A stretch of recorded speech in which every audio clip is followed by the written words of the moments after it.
Hello lovely people, we decided to hang up the wheels for 2023, jump on a plane and head over to Iceland for 1 week of fun. No bikes, no cycling. What? Just chilling. So let me show you what I got up to on me holidays. Boop.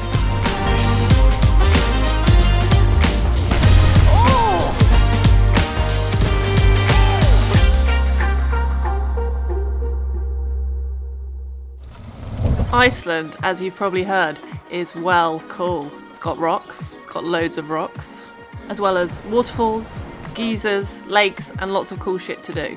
Its diverse and epic landscape can be explored on a short trip or a long trip, and if you can hack the cold, you can see a lot without having to travel very far.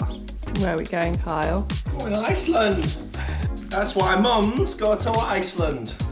Iceland is the perfect place to disconnect. Quick hop on a plane, and a few hours later we were there.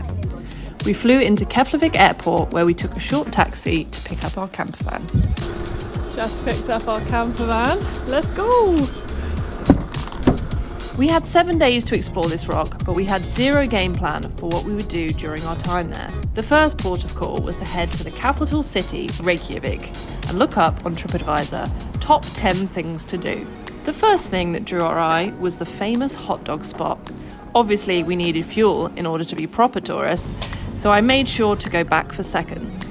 After chowing down on the sweet, delicious hot dog, we went sightseeing, taking in the classic sights of the capital city. First up, we had a Rainbow Street. The Rainbow Street is in a lively shopping area, and it's definitely worth checking out.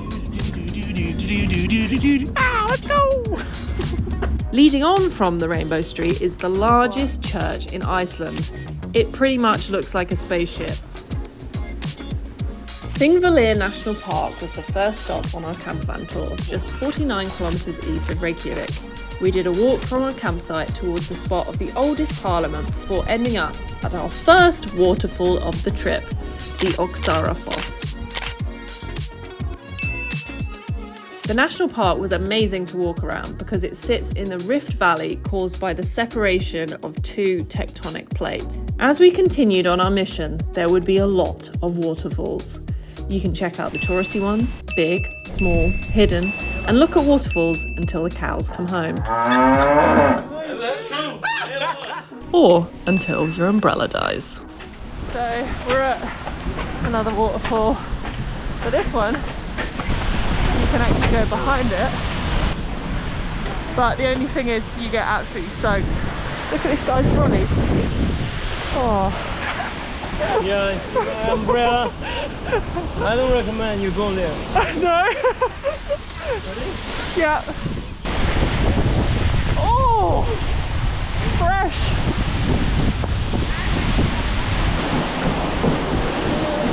Are you living your best life? Swim? Yeah. No. Oh, imagine that on your back after a long day of work though. Like, oh. They'll knock you out there.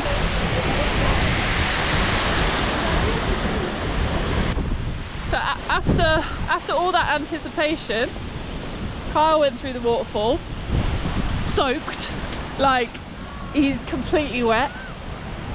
And then it stopped. And I didn't get that wet.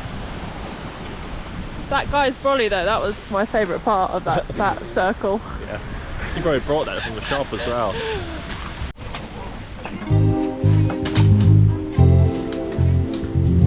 But one of the things I haven't managed to do on my handful of past visits to Iceland is to visit any of the geothermal hot pools. In order to get my geothermal fix, we headed to Hrunalang Hot Spring. It has an old hut to get changed in, as well as 3 different hot pools, all at about 37 degrees C, more or less. There was a small entry fee, but we felt it was definitely worth it.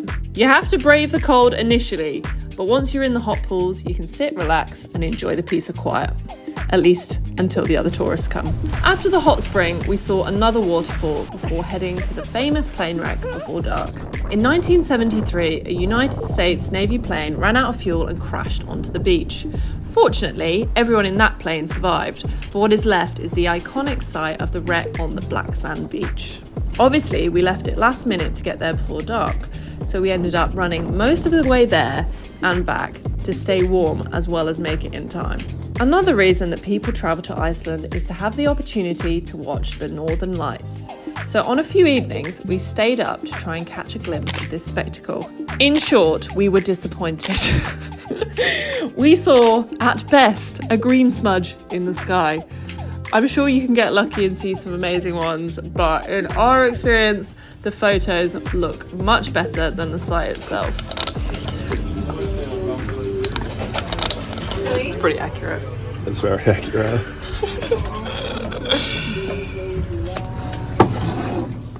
The furthest out we travelled on our trip was along the south coast to Diamond Beach, named so because of the glacial ice that washes up on the shore of the black sand there.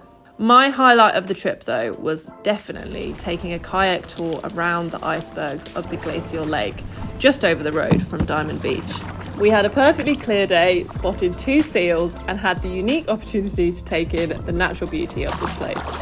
After all the excitement of kayaking, we started our journey back towards Reykjavik along the coast. This was the perfect opportunity to tick off some final scenic spots along the way. Obviously, there were some more waterfalls, with the most stunning being along a rip in the earth. I won't butcher the name, but this deep and winding river canyon was about 2 million years old and had a walking path to the top featuring incredible panoramic views.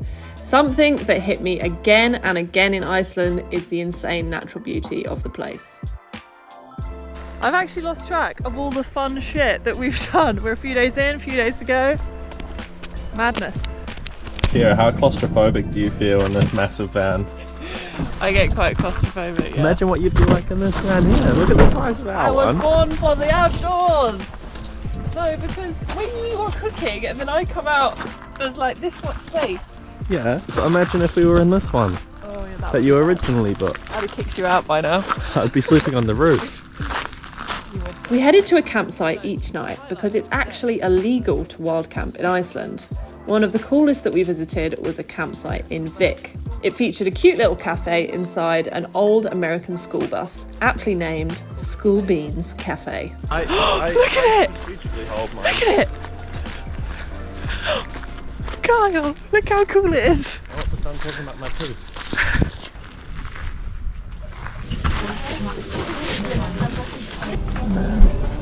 As we continued meandering back, we did some walks. We really wanted to make the most of it, so we decided we would hike up to a hot river. But the only thing is that the weather had another idea. We're running to a hot spring 4k away. But I don't know if it'll be hot because it's had so much rain. But there's only one way to find out, really. It absolutely leathered it down with rain, and so we decided we would chuck on all our clothes and go anyway. It would be worth it when we reach the hot part of the river at the top, right? Why are you running?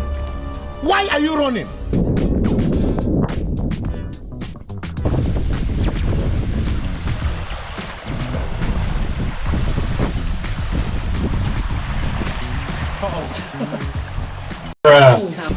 So we didn't really factor in the fact that it's absolutely blown a gale, raining, and therefore the river is too cold because of the rainwater. We cut our losses and ran back home for some hot Icelandic soup. Wow, I can feel the heat coming off that. Yeah, it looks hot, man. It's boiling. 100 degrees. Got soup. After experiencing all the elements and touristing hard, we decided that the perfect way to round out our trip would be an afternoon at the spa. Our choice was the Sky Lagoon on the edge of the capital city. This was well worth the entry fee in my opinion, as it featured a massive geothermal hot pool, sauna looking out onto the ocean, as well as a cold plunge and a steam room. I felt so zen. But we soon realised that due to the crazy weather, our flight was cancelled. An extra day was no problem, and we were able to extend our campervan booking and take a chill day in town and reminisce on a mega trip to Iceland. I'd love to hear if Iceland is on your adventure bucket list and if there were any cool spots that we missed this time. Let me know in the comments down below. But otherwise, I hope you had a great Christmas, a great New Year's, and be sure to subscribe if you want to find more adventures happening right here on this channel. Thanks so much for watching. As always, keep risking it for a biscuit, and I'll see you in the next one. Love ya! Boop!